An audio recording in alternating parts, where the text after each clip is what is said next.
everyone and welcome back. Winter is fast approaching and it's a time that we tend to be sick more often.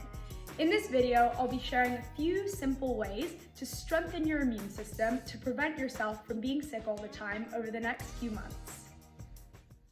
We pick up viruses more easily over winter time. The reason for this is that viruses thrive better in drier and colder weather. We're also indoors more often and sharing each other's breathing zones, meaning we pick up things more easily from one another. Computer says no. There's so many things that go into having a strong immune system. Some of these are things you cannot control, like your gender, and some things you can control, like your diet, exercise, alcohol consumption, and smoking. So let's start with gender. Sorry to tell you this, men, but you actually have weaker immunity against viruses than women do. I don't like admitting this, but man flu might be real. And there's a biological reason for it. Men only have one X chromosome, while women have two. On this second one, there are genes that are involved in the immune response against viruses. So this could explain why over the pandemic in hospitals, we saw men having more symptomatic and more severe COVID than their female counterparts did. So men have worse antiviral mechanisms than women do. On the flip side, you don't give birth, so I guess that kind of makes us even. But in the meantime, I need you to pay extra attention to what I'm going to say next, because until science has figured out how to give you guys an extra X chromosome, you need to work a little harder than us to maintain a good immune system. So now let's talk about some things you can control, starting with diet. Diet is really important in maintaining a strong immune system. I'll talk about leaky gut in another video, but in short, it's a theory where in some people, the foods they eat, for instance, sugar, alcohol, and processed foods, can form holes in their gut. This causes toxins and bacteria to leak out and can trigger autoimmune disorders like psoriasis and can cause infections. So avoiding certain foods can be key to having a strong immune system in certain people. You need to have a mixture of enough protein and certain vitamins and minerals in your diet. So vegetarians and vegans can be at risk of getting more infections if their protein intake isn't enough. Your immunoglobulins, which are the particles that fight infection, are actually made of protein. So it's important to get enough from lean protein sources such as chicken, fish, and turkey. Or if you don't eat that stuff, things like chickpeas, beans, and tofu. The most important vitamins and minerals to be replete in as they boost immune function are vitamins A, D, B, C, E, selenium, folic acid, and zinc. Got that?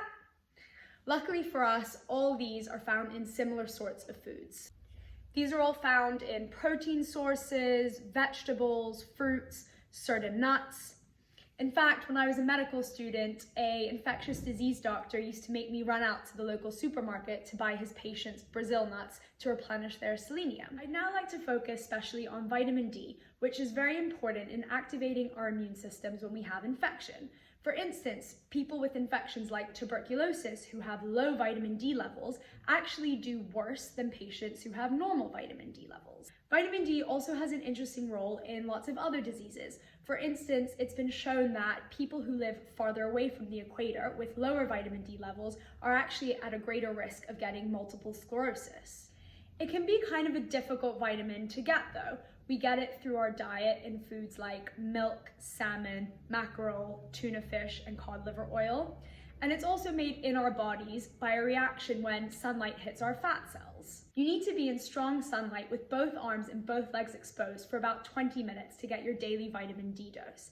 And because it's made in fat cells, it's also good to have areas exposed like your buttocks and your breasts.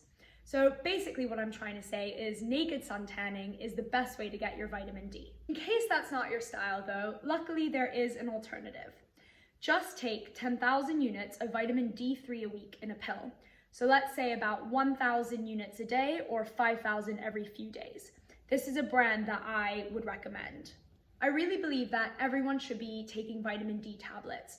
It's easy to be deficient, especially when you live in a city like London where there's hardly ever any sunlight and we never expose our skin. So to summarize, the best way to get these vitamins and minerals is to have a varied diet and taking vitamin D tablets, as this can be difficult to get in your diet. To quickly touch on multivitamin tablets, I would say that if you have a varied diet and are not cutting out any food groups, and if you don't have diseases such as Crohn's or celiac disease where your body isn't able to absorb nutrients, it's probably not necessary to take a multivitamin. Lots of people take multivitamin tablets, see their pee turn yellow or red, and think that something good is happening.